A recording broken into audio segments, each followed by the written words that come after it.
Bonjour les amis, shalom, shalom, shalom. J'espère que tu vas bien, toi qui me suis. Je suis très contente de te retrouver en ce dimanche. J'espère que toi également tu es content et tu es contente de me voir. Parce que moi je suis dans la joie, parce que toi et moi allons passer un culte extraordinaire.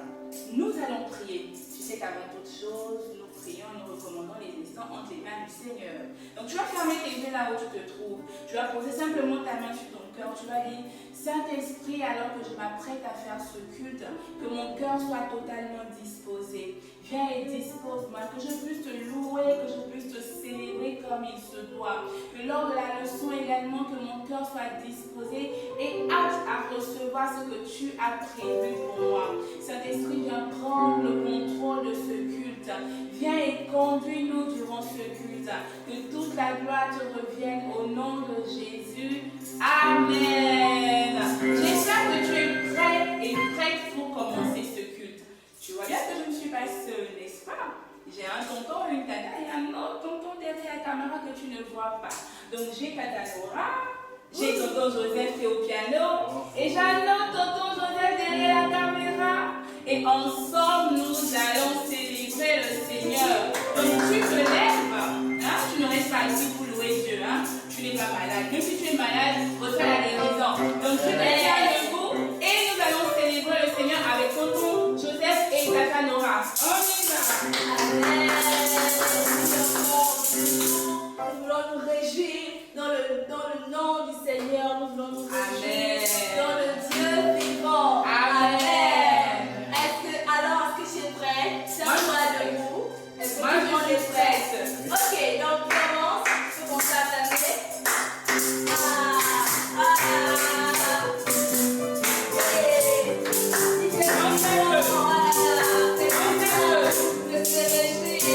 Alléluia.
présence soit là, Emmanuel. Oh, durant ce culte, Emmanuel vient régner. Emmanuel dispose le cœur d'un enfant, dispose des pensées d'un enfant. Ah, nous refusons toute forme de distraction. Seigneur, là où ton règne est là, tu t'imposes. Là où ton règne est là, toute chose fait silence. Alors Emmanuel, viens établir. Viens et établis-toi en ce lieu, dans nos vies, dans nos cœurs. C'est ton règne que nous voulons. Et nous ne voulons pas une autre personne. Nous ne voulons qu'Emmanuel. Nous ne voulons pas une autre personne. Mais nous ne voulons qu'Emmanuel. Nous ne voulons pas le règne d'une autre personne. Mais nous ne voulons que le règne d'Emmanuel. Nous ne voulons que le règne d'Emmanuel. Nous ne voulons que le règne d'Emmanuel.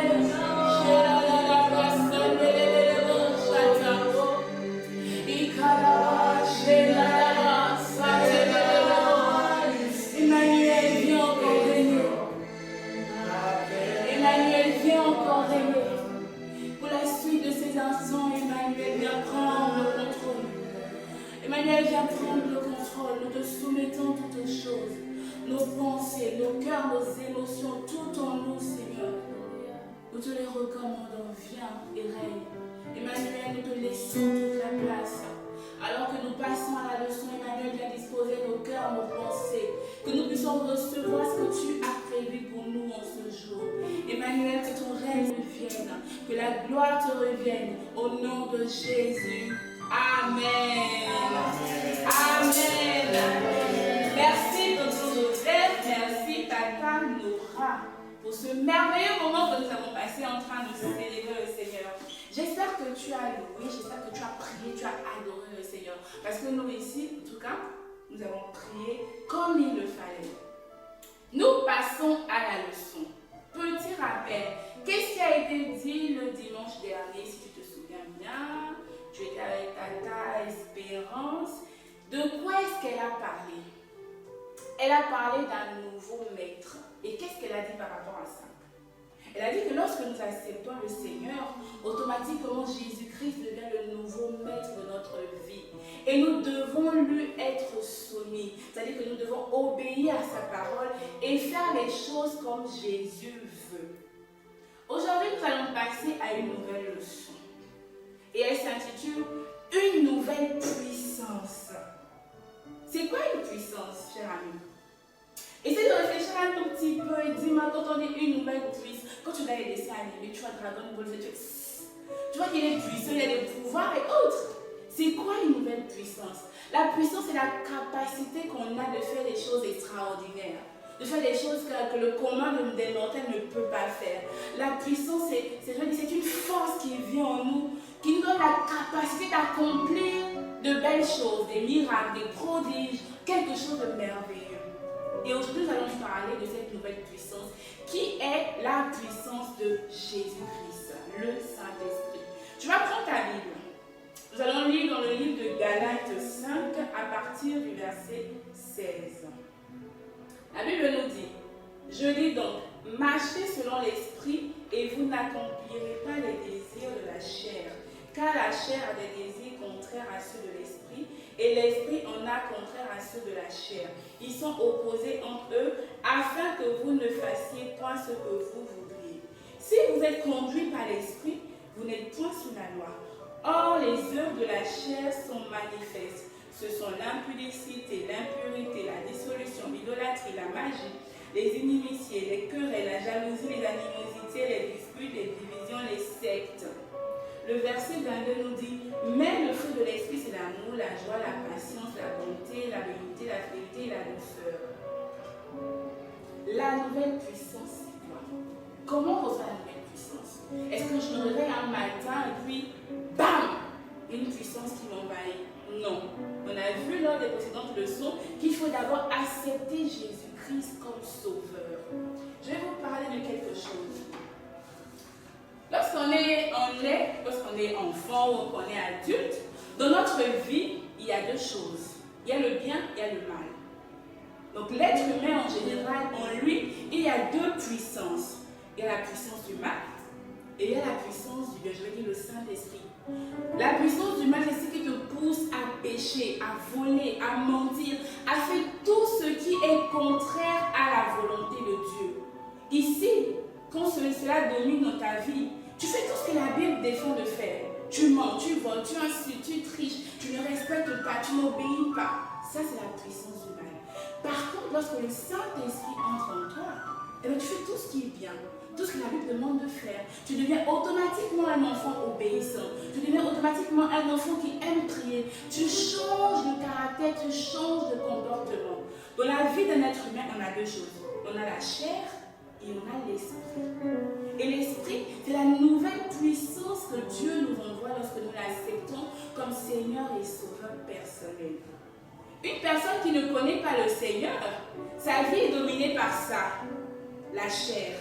Donc lui, dans sa vie, il fait tout ce qui est mauvais et il trouve que c'est normal. Pourquoi? Parce qu'il ne connaît pas le Seigneur. Mais une fois que tu acceptes Jésus-Christ dans ta vie, les deux puissances sont là. Mais la puissance qui domine, c'est celle du Saint-Esprit. Elle entre dans ta vie et au fur et à mesure, elle chasse le péché, elle chasse le mensonge, elle chasse les querelles, elle chasse quoi? Si tu es impoli, tu deviens poli automatiquement. Elle enlève tout ce qui est mauvais, tout ce qui ne glorifie pas Dieu dans ta vie. Rappelle-toi, on parle d'une nouvelle puissance, qui est la puissance du Saint-Esprit. En toi, il y a ces deux choses. Il y a la chair qui est le mal, et il y a l'Esprit de Dieu qui est le bien. Et lorsque tu nais de nouveau, lorsque tu décides d'appartenir à Jésus, tu vois l'Esprit, c'est le Saint-Esprit qui met en toi cette capacité-là de dominer sur les œuvres de la chair, donc de dominer tout ce qui est mauvais. Tu te rends compte que si autrefois tu mentais, eh bien aujourd'hui tu ne mens plus. Pourquoi? Parce qu'il y a le Saint-Esprit en toi, parce qu'il y a cette nouvelle puissance qui agit en toi. Si autrefois tu volais, tu te rends compte que tu deviens une personne honnête. Pourquoi? Parce qu'il y a cette nouvelle puissance, le Saint-Esprit qui agit et qui se manifeste dans ta vie. Lorsque tu deviens enfant de Dieu, la chair ne disparaît pas. La chair, elle est toujours là. Mais le Seigneur te donne la capacité de dominer sur les œuvres de la chair. Et comment il le fait? En te donnant cette nouvelle puissance qui est le Saint-Esprit, qui vient agir dans ta vie et qui assujettit tout ce qui est œuvre charnelle, tout ce qui est œuvre mondaine. Dans ta vie, retiens ça, il y a deux choses. Il y a la chair, il y a le Saint-Esprit. Et lorsque tu décides de marcher avec Christ, lorsque tu nais de nouveau, ça devient un combat entre la chair et l'Esprit de Dieu. Tu te rends compte que souvent tu es là, tu as envie de mentir, mais tu te dis non, moi je suis un enfant de Dieu. La Bible me dit que le mensonge c'est un péché. Le Saint-Esprit est en train de combattre les œuvres de la chair en toi. Tu es là, tu te dis, moi j'ai envie de voler, mais le Saint-Esprit te dit non, ne vole pas. Il y a cette nouvelle puissance dans ta vie qui agit, qui fait que tu domines sur le péché. Ce que autrefois tu faisais qui était de mauvais, aujourd'hui tu ne le fais plus. Pourquoi? Parce qu'il y a une nouvelle puissance qui agit en toi. Il y a l'Esprit de Dieu qui vient prendre le contrôle de ta vie. Et en toi, on ne voit que la vie de l'Éternel. Parce que c'est ça aussi. La nouvelle puissance, c'est le Saint-Esprit. Mais cette nouvelle puissance, elle vient avec la vie de Jésus en nous. Et lorsque nous avons la vie de Christ en nous, les choses anciennes sont passées. Et toutes choses sont devenues nouvelles.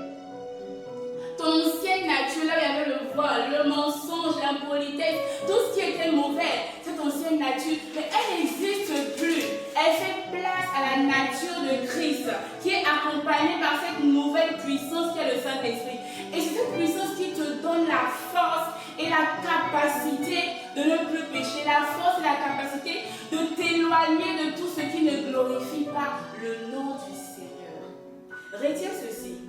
La chair ne disparaît pas quand on devient enfant de Dieu. C'est-à-dire que il y aura toujours dans ton cœur une partie qui va te dire pêche, fais cela, personne ne te voit. Ah ben si Dieu te voit. Mais il y aura aussi cette partie qui te dira non, ne le fais pas. Tu es devenu enfant de Dieu. Et quand on est enfant de Dieu, on ne fait plus tout ce qui est mauvais. Et tu dois laisser cette partie de toi dominer. Que la nouvelle puissance, que le Saint-Esprit en toi puisse dominer, que le Saint-Esprit en toi puisse t'aider à vaincre la chair. Parce que oui, c'est le Saint-Esprit que tu reçois lorsque tu nais de nouveau qui t'aide à vaincre la chair. La nouvelle puissance est la puissance de Dieu. C'est le Saint-Esprit. C'est cette capacité que Dieu nous donne à dominer ou de dominer sur les œuvres de la chair. Donc je prie pour toi en ce jour. Que dans ta vie, que ce soit le Saint-Esprit qui puisse dominer. Que dans ta vie, que ce soit l'Esprit de Dieu, cette nouvelle puissance qui soit au contrôle. Que dans ta vie, même s'il y a un combat, même si ta chair est faible, même si tu sens que ton cœur a envie de retourner vers le vol, le mensonge, les insultes, les moqueries et autres, tu dis Seigneur, donne-moi la capacité, Seigneur, que ta nouvelle puissance, que le Saint-Esprit prenne le contrôle de ma vie, afin que je puisse dominer sur les œuvres de la chair. Retiens cela. En tant qu'enfant de Dieu, il y a deux puissances en nous. Il y a les œuvres de la chair, il y a le Saint-Esprit. Et nous devons laisser le Saint-Esprit prendre toute la place. C'est lorsque le Saint-Esprit prend toute la place qu'il nous donne cette puissance-là, cette capacité de dominer sur les choses de la chair. Humainement parlant, nous n'avons pas cette capacité-là. Humainement parlant, nous n'avons pas la force de lutter contre le vol, contre le mensonge, contre quoi? La rébellion, contre toutes ces choses-là que la Bible nous défend de faire. Mais il nous faut cette nouvelle puissance. Il nous faut le Saint-Esprit. Dès que nous avons le Saint-Esprit, il y a quelque chose en nous qui change. Parce que le Saint-Esprit nous donne une nouvelle force. Il nous capacite. Il met en nous une nouvelle puissance. Et avec cette nouvelle puissance, nous dominons sur le péché. Nous dominons sur toute œuvre de la chair. Mais pour avoir le Saint-Esprit, il faut naître de nouveau. Si tu n'es pas né de nouveau, tu ne peux pas dire au Saint-Esprit, viens remplir ma vie. Il faudrait que tu sois en alliance avec Dieu. Il faudrait que tu puisses l'accepter comme Seigneur et Sauveur personnel de ta vie. C'est seulement à ce moment que le Saint-Esprit viendra prendre le contrôle. J'espère que tu as bien compris. J'espère que tu as compris qu'en toi, le Seigneur a mis une nouvelle puissance qui est le Saint-Esprit. Et que cette nouvelle puissance te donne la force, la capacité de dominer sur toute œuvre de la chair, de dominer sur tout ce qui est péché, sur toutes ces choses-là qui t'éloignaient de la face de Dieu. Aujourd'hui, tu as en toi une nouvelle puissance. Et cette nouvelle puissance fait de toi une personne nouvelle, une personne avec une autorité, l'autorité de vaincre le péché. J'espère que tu as compris. Nous allons prier ensemble. Pour toi qui me suis, qui n'a pas encore rencontré le Seigneur, qui n'a pas encore fait la paix, qui veut aussi avoir cette nouvelle puissance-là, cette capacité-là à dominer sur les œuvres de la chair, tu vas dire Saint-Esprit, aujourd'hui, moi, je décide de t'accepter comme Seigneur et Sauveur de ma vie. Aujourd'hui, j'incline ma volonté à ta volonté. Aujourd'hui, je t'ouvre mon cœur et je t'accepte. Saint-Esprit, je t'accepte. Toi qui ne connais pas encore le Seigneur, fais cette prière. Dis, oh Jésus, je t'accepte comme Seigneur et Sauveur de ma vie. Je t'accepte comme Seigneur et Sauveur de ma vie. Parce que moi aussi, je veux cette nouvelle puissance. Je t'accepte comme Seigneur et Sauveur personnel. Je veux que dans ma vie, que les choses puissent changer. Et toi qui as déjà accepté le Seigneur, tu vas prier. Tu vas dire, Saint-Esprit, donne-moi cette puissance. Que le Saint-Esprit en moi me donne la capacité de vaincre le péché jour après jour. Ah, que le péché n'ait plus de pouvoir dans ma vie. Que tout ce qui ne glorifie pas le Seigneur n'ait plus de pouvoir dans ma vie. Prie, dis Seigneur, donne-moi cette nouvelle puissance. Donne-moi cette nouvelle puissance. Qu'elle soit manifeste en moi. Lorsque je serai face à un choix entre le bien ou le mal, que je fasse le bien. Parce qu'il y a en moi cette nouvelle puissance qui me donne la capacité de dominer, qui me donne la capacité de vaincre les œuvres de la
remplir.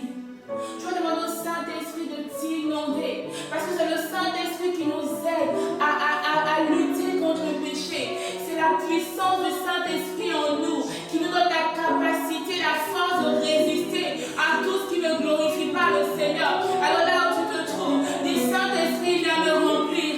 Oh, j'ai besoin de toi. J'ai tellement besoin de toi. Mes forces sont tellement limitées. Je n'y arrive pas. Mais j'ai besoin de cette nouvelle puissance. J'ai besoin de cette nouvelle dose de ton onction. J'ai tellement besoin de toi pour avoir la force de tenir, pour avoir la force de résister. Esprit de Dieu vivant, viens me remplir. Viens remplir un enfant qui me suit. Viens remplir un parent qui me suit. Viens remplir un moniteur. Oh Jésus, nous nous attendons à toi. Viens agir encore. Viens agir encore. Viens agir encore en nous. Et donne-nous cette capacité, Seigneur, de vaincre le péché. Donne-nous cette capacité de résister, oh Seigneur. Ça ne sera pas facile. Seigneur, la chair de Philée ne s'éteindra pas. La chair sera là, mais par la nouvelle puissance, par la puissance du Saint-Esprit en nous, nous allons dominer, Seigneur. Nous allons dominer, Seigneur. Nous allons dominer, oh Jésus. Que ta puissance encore nous embrasse. Que ta puissance encore nous remplisse. Saint-Esprit, que ta puissance embrasse la vie d'un enfant. Et cet enfant qui ne te connaît pas, qui vient de te rencontrer. Oh Seigneur, je prie que tu le visites particulièrement. Seigneur, ces enfants-là qui sont assoiffés de ta présence. Père, ne leur cache pas ta face. Ne leur cache pas ta face. Seigneur, touche les enfants. Nous voulons d'une génération qui te craint. Nous voulons des enfants, Seigneur, qui sont remplis de ton esprit. Nous voulons des enfants, Seigneur, qui marquent la différence dans ce monde. Nous voulons des enfants, Seigneur, qui sont inondés, remplis de ta puissance. Alors viens visiter encore, Saint-Esprit. Viens visiter encore, Saint-Esprit. Viens visiter encore, Saint-Esprit. Ah, Seigneur, tu nous dis que le monde attend avec un ardent désir la révélation des faits de Dieu. Ah, Saint-Esprit, remplis-nous de ta puissance. Remplis-nous de ta puissance. Seigneur, c'est possible d'avoir un enfant qui est à ton image. Ah, c'est possible d'avoir un enfant qui est à ton image et à ta ressemblance. C'est possible d'avoir un enfant transformé, changé à ton image et à ta ressemblance. Et nous avons besoin de la puissance du Saint-Esprit. Alors, Saint-Esprit, touche un enfant. Saint-Esprit, touche un enfant. Visite un enfant. Remplis un enfant. Rekataya lelerosa. Eladabache lelerosa. Rekatana dadaba. Remosha tadadadada. Idosa kadadadabache tadadadada. Manelerosa kadadadada. Tu touches un enfant, Seigneur. Tu touches un enfant, Seigneur. Tu remplis encore un enfant, Saint-Esprit. Et tu donnes la capacité à un enfant de résister à toute œuvre de la chair. Seigneur, tu changes l'entendement, le raisonnement, la mentalité d'un enfant. Que cette nouvelle puissance agisse dans la vie de chaque enfant. Que ce soit les Timothée, les Gédéon, les Samuel. Nous voulons voir ta puissance. Nous voulons voir le Saint-Esprit se manifester. Oh Jésus. Nous nous attendons à toi, Seigneur.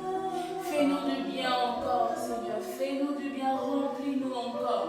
Que la gloire te revienne, Saint-Esprit. Que la gloire soit à toi, Emmanuel. Que la gloire soit à toi, Emmanuel. À toi notre louange, à toi notre reconnaissance. Et à toi nos acclamations encore en ce dimanche. À toi nos acclamations encore en ce dimanche. Est-ce que tu peux acclamer le Seigneur là où tu te trouves? Parce qu'il t'a fait du bien à toi le Seigneur. Parce qu'il a dit en toi une nouvelle puissance. Parce que le Saint-Esprit t'a rempli. Alors acclame encore le Seigneur qui nous fait du bien. J'espère que le Seigneur t'a fait du bien. J'espère que le Seigneur t'a rempli. J'espère que le Seigneur, cette qu'à compter d'aujourd'hui, par la puissance du Seigneur, tu vas dominer sur les yeux de la chair. Tu vas dominer sur tout ce qui ne glorifie pas le Seigneur. Et qu'à compter d'aujourd'hui, tu seras un enfant selon le cœur de Dieu. C'est ma prière pour toi. J'espère que tu as passé un très bon culte. Moi, j'ai passé un merveilleux culte. Est-ce que vous avez passé un bon culte? Très bon culte. Nous avons passé un merveilleux culte. Alors aujourd'hui, tu vas aller faire le verset à retenir tout seul chez toi à la maison. Donc, le passage à retenir, c'est Galates 5, le verset 16.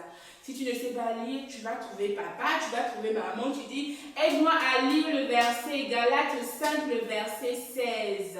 Que le Seigneur te bénisse abondamment. Je te souhaite un excellent dimanche. Que la grâce du Seigneur soit ton partage. Que les bénédictions de l'Éternel t'accompagnent tout au long de cette semaine. Que ta famille soit richement bénie et que tu sois aussi béni. Bon dimanche.